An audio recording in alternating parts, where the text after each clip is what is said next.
یہ پیغام اسی وقت ہر پاکستانی تک پہنچائیں اور اتنا پہنچائیں کہ حکومت فی الفور اس پر سخت کارروائی کرے، ایکشن لے، کشتیوں کے ذریعے غزہ کی طرف امداد لے کے جانے والے جتنے مسافر تھے، جس میں پاکستان کی نمائندگی سینیٹر مشتاق اور کچھ نوجوان کر رہے تھے،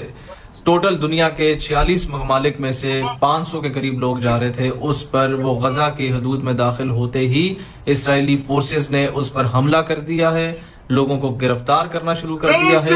اور اس پر فضائی اٹیک کرنا شروع کر دیے ہیں، ڈرون اٹیک کرنا شروع کر دیے ہیں، ان سے رابطہ منقطع ہو چکا ہے، ان کے سارے سسٹم کو جیم کر دیا گیا ہے، ان سے کوئی فون پر کسی قسم کا رابطہ نہیں ہو پا رہا۔ حکومت پاکستان یہ اس وقت اسرائیل کو فی الفور یہ دھمکی دے کہ اس میں کوئی سابق سینیٹر یا 6 نوجوان نہیں ہے، اس میں اس قوم کا فیلڈ مارشل ہے، اس قوم کا وزیر اعظم ہے، اس قوم کا صدر مملکت ہے، کسی ایک پر حملہ پورے پاکستانی قوم پر حملہ تصور کیا جائے گا اور اس کا جواب اسی انداز میں دیا جائے گا جس طریقے سے آپریشن بنیان المرصوص میں ہندوستان کو جواب دیا گیا تھا۔ غیرت دکھانے کا بہترین موقع ہے۔ پہلے حکومتیں کہتی تھی کہ جناب ہم کس طریقے سے اٹیک کریں، اسرائیل نے ہمارے ساتھ ڈائریکٹلی کچھ کیا نہیں، انگیج نہیں کیا، تو ہم کس طریقے سے کریں، انٹرنیشنل لاز کی وائلیشن ہو جائے گی، وہ دور ہے، وہ ادھر ہے، تو بارڈر کراس نہیں ہوتا، تو وہ زمینیں ٹچ نہیں ہوتی،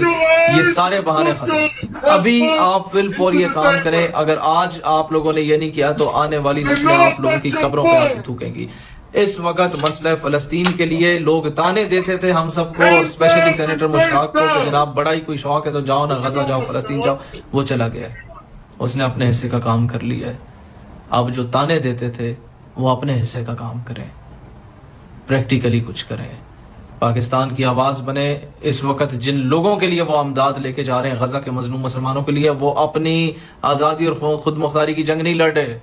وہ آپ کی اور ہماری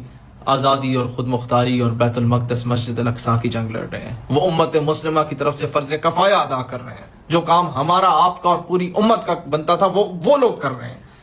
تو ان کے لیے کم از کم اور کچھ نہیں تو شور تو تم مچا سکتے ہو میرے پاکستانیوں، آواز تو تم بلند کر سکتے ہو، آواز بلند کرو اور حکومت کو مجبور کرو کہ آپ کوئی بولڈ سٹیپ لے، پوری امت مسلمہ کو اور جن جن ممالک کے قافلے اس میں ہے ان سب کو آن بورڈ لو اور سب سے مشترکہ اعلامیہ جاری کرواؤ، اور اگر کچھ ہوتا ہے تو اینٹ کا جواب پتھر سے دو، مذمت سے نہیں۔